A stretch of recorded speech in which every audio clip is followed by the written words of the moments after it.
be a new series called Munchies with the Monkeys, right? Yeah. Is that what Or Monkeys Make Munchies. Yeah, Monkeys Making Munchies. Let's start over. And this is going to be a new series called Making Munchies. What? This is going to be a new series called Making Munchies. We're the Table Monkeys, and this is going to be a new series called.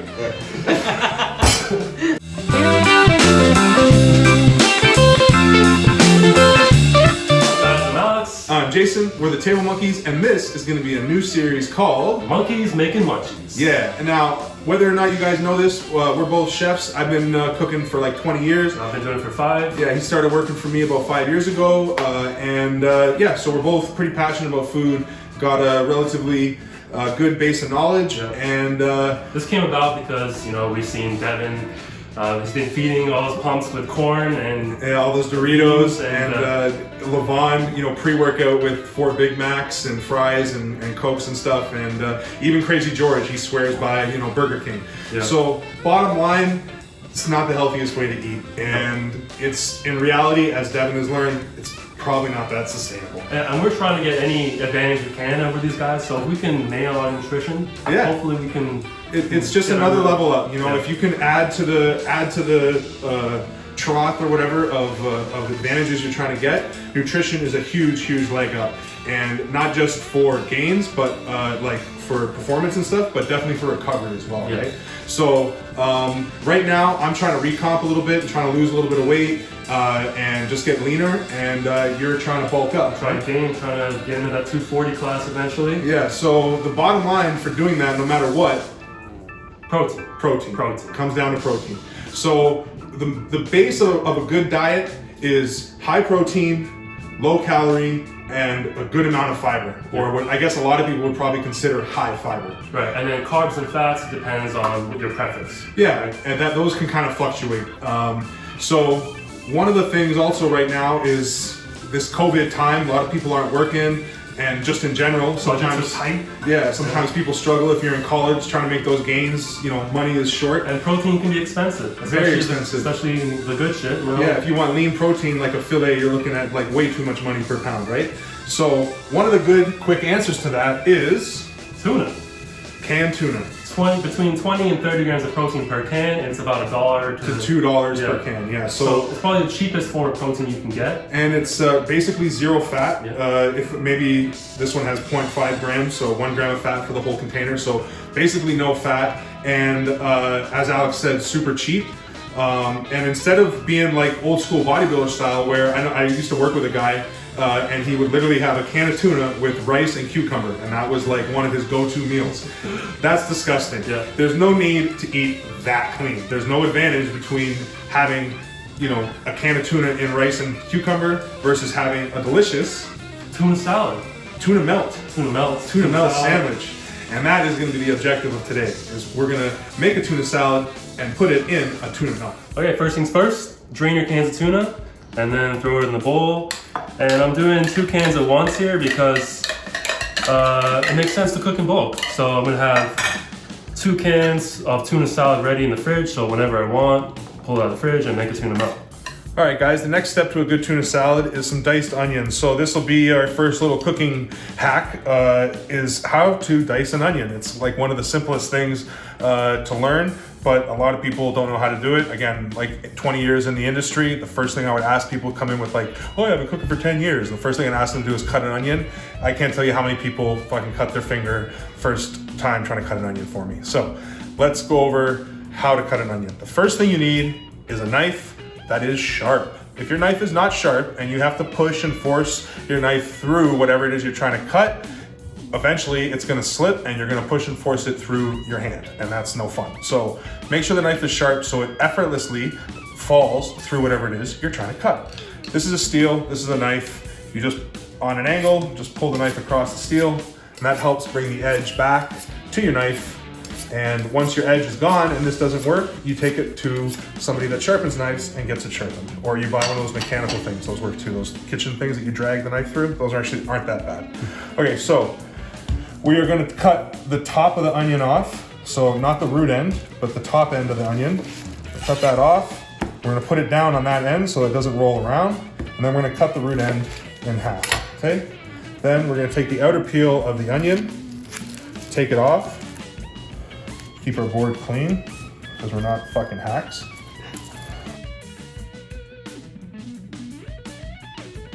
There's kind of two schools of thought on this. Some people start slicing down first and then slice across. I always slice across first, because once I've sliced down and I go to slice across, it kind of like fingers, they spread out and it's kind of ugly. So I'm gonna cut into the onion first like that. And again, I've left the root end on the onion so that I have something to hold it together. Okay, and then I'm gonna cut down the onion like this, based on the size that I want. And now this is the important part. See my hand? Claw your fingers back. There are rules in the kitchen. As much as we want to say, Greg, that there are no rules, rule number one, curl your fingers back when you use a knife, okay? And then the knife rests against your fingers, okay? My fingers are what guide the knife. If my fingers don't move, the knife doesn't move. As soon as I start to move my fingers, the knife moves. That's how you cut. And then your fingers stay behind your knuckles, and you should be able to maintain all your tips. That tip is from before I learned that. And that tip is no longer there. So learn how to use a knife. Okay.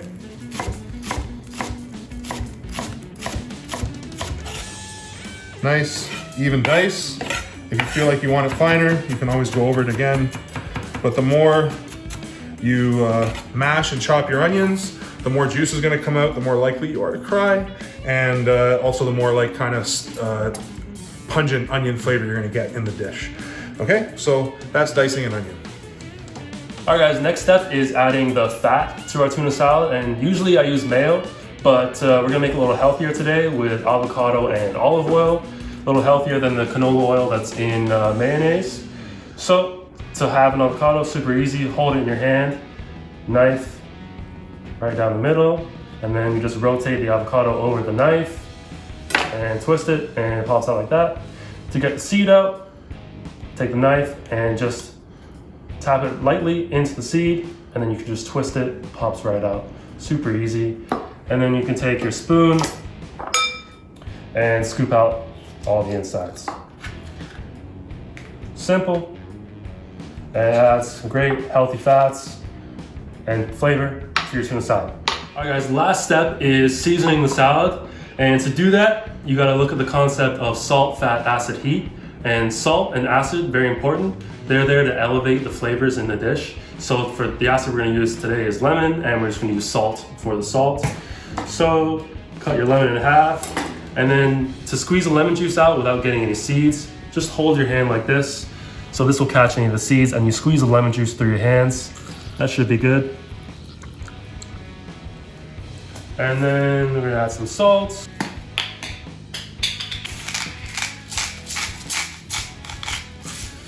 Some pepper.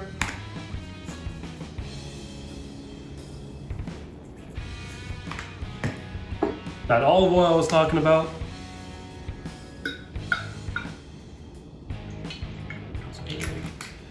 And then finally, some hot sauce. That's that heat element. And that's salt, fat, acid, heat.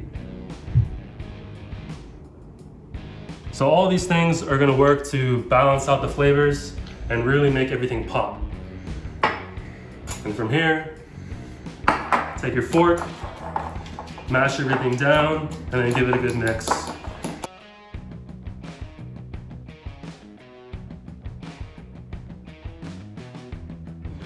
And of course, always make sure to taste your food just to make sure that you got the seasoning correct.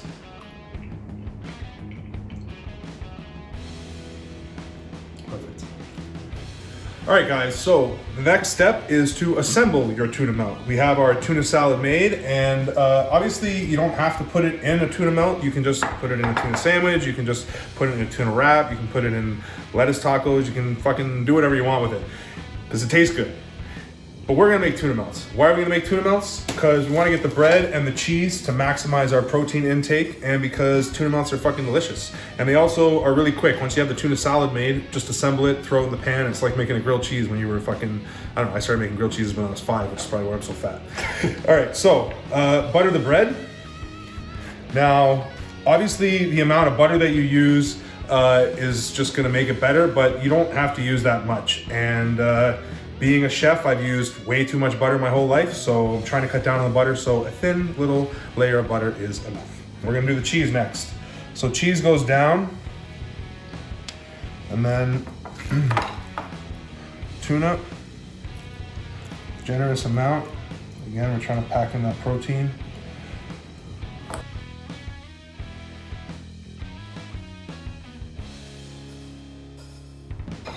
All right, and then, yeah, enough cheese here on top. Bread on top. And then on the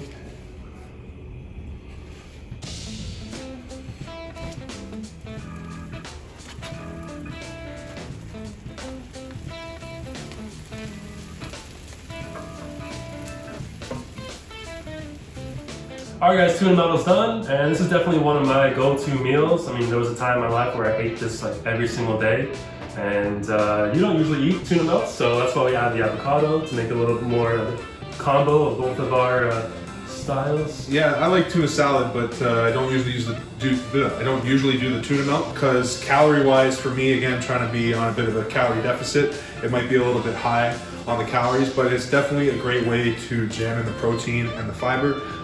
Switch into the multi-grain bread, and then yeah, for me, tuna salad, I usually make it with the healthier fats, the avocados and the olive oils and stuff. And since I'm trying to bulk, usually I would eat actually both of these sandwiches. Yeah.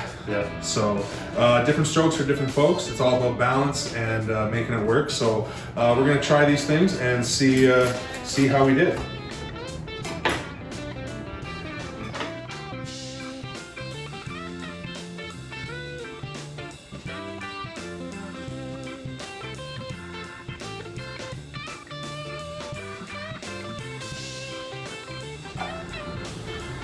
Yours. Thank you.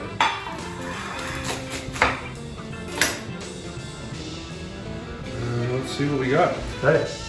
Cheers.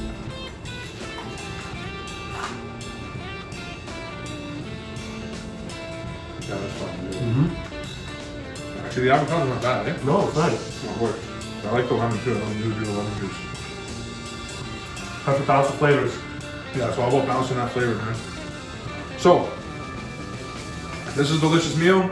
Pretty easy to make. Again, cook in bulk. Get that tuna salad made ahead of time. You can make 4, 10 cans at a time. I mean, once it's prepped, it's gonna last for at least 5 days in the fridge. And keep that protein count up. This, again, it's a new series for us. We're gonna be doing these like 4 at a time and then releasing them you know, kind of once a week. Yeah. So let us know what you want to see, because when we get around to doing the next batch of these, hopefully we've got some questions and some insight from you guys of what it is you want to know, either how to cook or how to make things easier or taste better. That's our main objective, right? Exactly. Make things taste good. Make it easier and nutritious. Yeah. So like the video, subscribe, Leave feedback in the comments. do all those things. And monkey salad. Peace.